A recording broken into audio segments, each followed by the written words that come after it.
The worst part about betrayal isn't the pain, it's the confusion. That moment when everything you thought you knew about someone shatters, leaving you to wonder if any of it was ever real. I had that moment 6 months ago, watching my sister Amy systematically destroy everything I'd worked for, all while claiming she was a victim.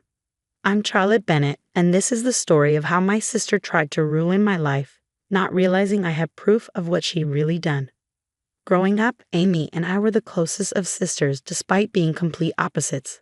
I was the quiet one, spending hours with my nose in books, dreaming of becoming an architect. Amy was the social butterfly, captain of the cheerleading squad, always the center of attention. We balanced each other out, my calm to her chaos, her spontaneity to my planning. "You're so lucky to have each other," people would say. Sisters who were best friends. And we were best friends through high school, through college, through the early years of our careers. At least that's what I thought. The problem started 3 years ago when we both ended up at Matthews and Stone, one of the top architectural firms in Boston. I was hired as a junior architect, having spent years building my portfolio and reputation. Amy joined the marketing department, handling client relations and social media. At first, it was great having my sister at the same company. We'd meet for lunch, swap office gossip, support each other through tough projects. Then I met James. James Harrison was the firm's rising star, a brilliant architect with a vision for sustainable urban development that aligned perfectly with mine. We started collaborating on projects, our professional chemistry obvious to everyone. The personal chemistry developed more slowly, built on late nights reviewing plans and shared passion for transforming cities. "He's totally into you," Amy would tease during our lunch breaks. "You should go for it." So I did. James and I started dating, keeping it professional at work, but growing closer outside the office. After a year, he proposed. Amy was the first person I told, squealing with excitement as I showed her the ring. "I'm so happy for you." She hugged me tight. "You deserve this, Char. All of it." Looking back, I should have noticed how her smile didn't quite reach her eyes. The engagement coincided with a major opportunity at work. Matthews and Stone was competing to design Boston's new Civic Center, a prestigious project that would put the winning team on the map. James and I were chosen to lead the bid, our complementary styles and shared vision making us the natural choice. That's when things started going wrong. First, our preliminary designs disappeared from the secure server. It eventually recovered them, but we lost 3 crucial days of work. Then key client meetings got mysteriously rescheduled without our knowledge. Emails went missing, presentations got corrupted, deadlines got confused. Mercury must be in retrograde or something, Amy said when I complained about our string of bad luck. But don't worry, I'm sure you'll pull it together. The final presentation was a disaster. Somehow, our carefully prepared materials were replaced with an earlier unfinished version. We looked unprofessional, unprepared. The Civic Center project went to another firm. James was devastated. I was furious. The partners were disappointed. And Amy was sympathetic, but there was something off about her response. "Maybe it's for the best," she said over drinks that night. "You've been so stressed about the wedding planning anyway. Now you can focus on that." The wedding. I'd almost forgotten how many strange things had been happening with that too. Vendors claiming they'd received cancellation emails from me. Deposits going missing. Last-minute problems with everything from the flower arrangements to the caterer's menu. "Wedding planning is always chaotic," my mother said when I mentioned the issues. "Thank goodness Amy's helping you sort everything out." Yes, Amy had inserted herself into every aspect of the wedding planning, offering to handle communications with vendors, saying she wanted to take stress off my plate. I'd been grateful at the time, too busy with work to question it. Then came the incident that changed everything. I was working late one night, trying to rebuild our reputation after the Civic Center disaster. The office was empty except for the cleaning staff. And unexpectedly, I found her in my office, at my computer. "Oh," she jumped when I walked in.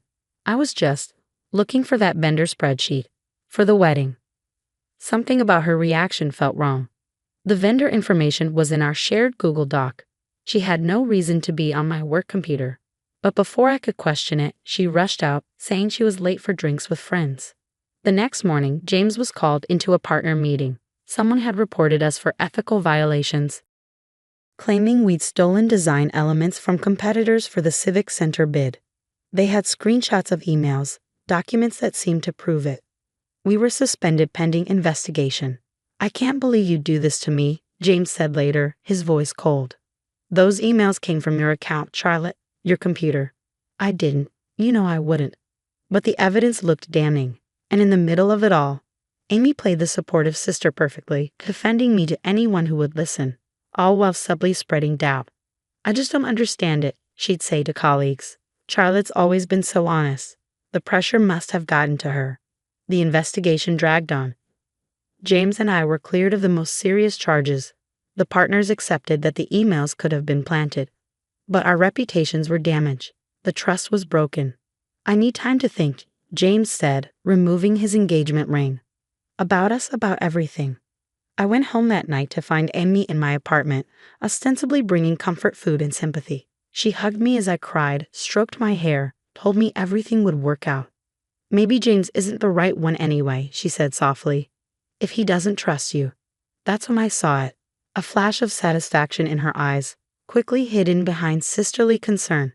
In that moment, all the strange incidents of the past months suddenly connected like dots in a sinister drawing. The missing designs, the corrupted presentations, the vendor problems, the planted emails. It couldn't be, could it? But I had to be sure. The next day, I called in a favor from Marcus, our head of its security. I'd helped design his house last year, a project I'd done on the side. Something's not right, I told him. I need to know who's accessed my computer, my emails, everything. Marcus hesitated. That's not exactly.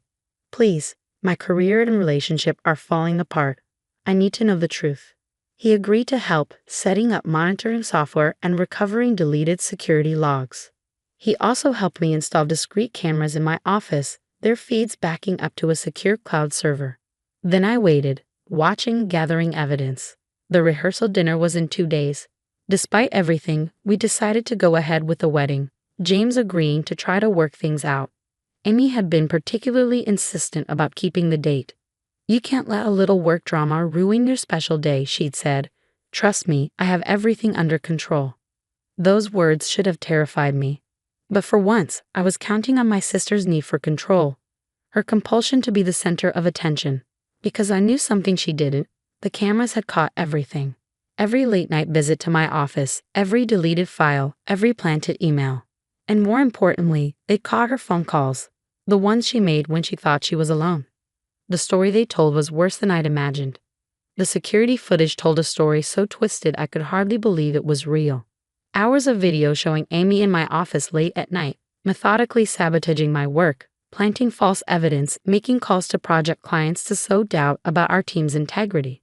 But it was the phone conversations that revealed the true depth of her betrayal.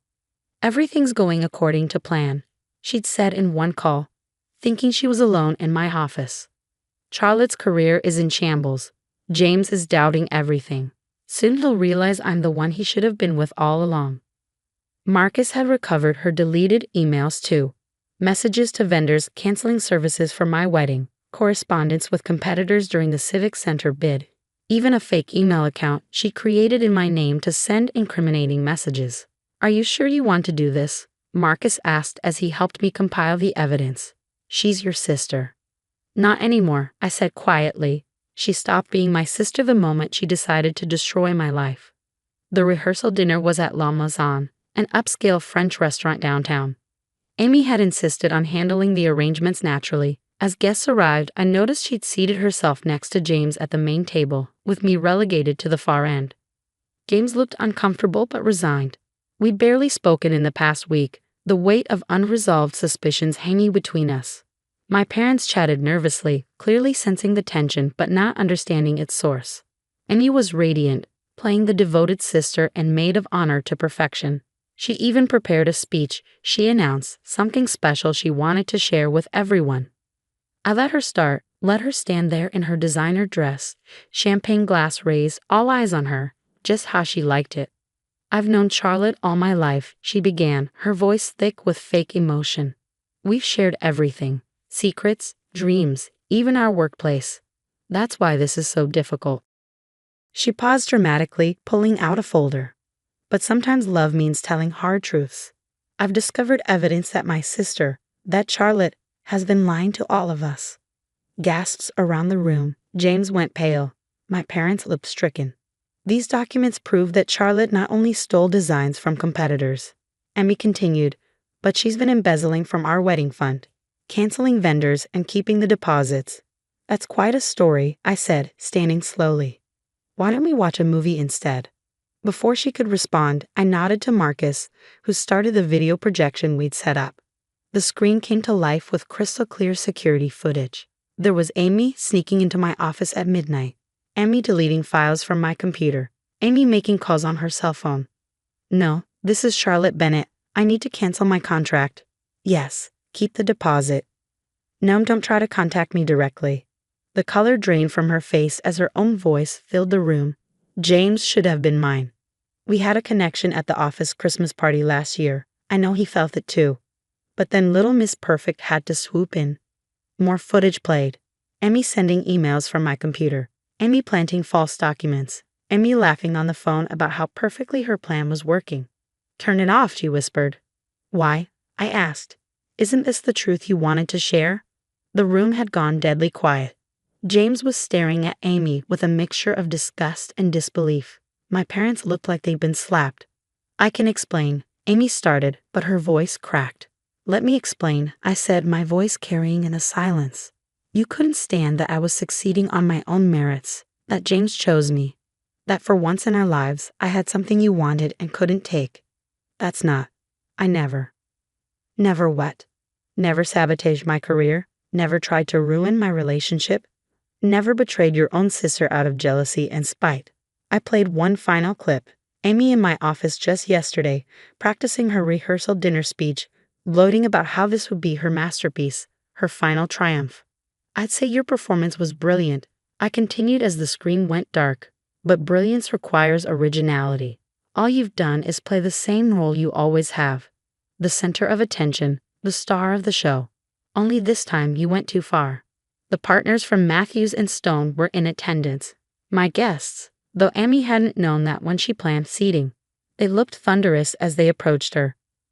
Ms. Bennett, the senior partner said, I suggest you come to our office first thing Monday morning to discuss your employment status and bring your lawyer.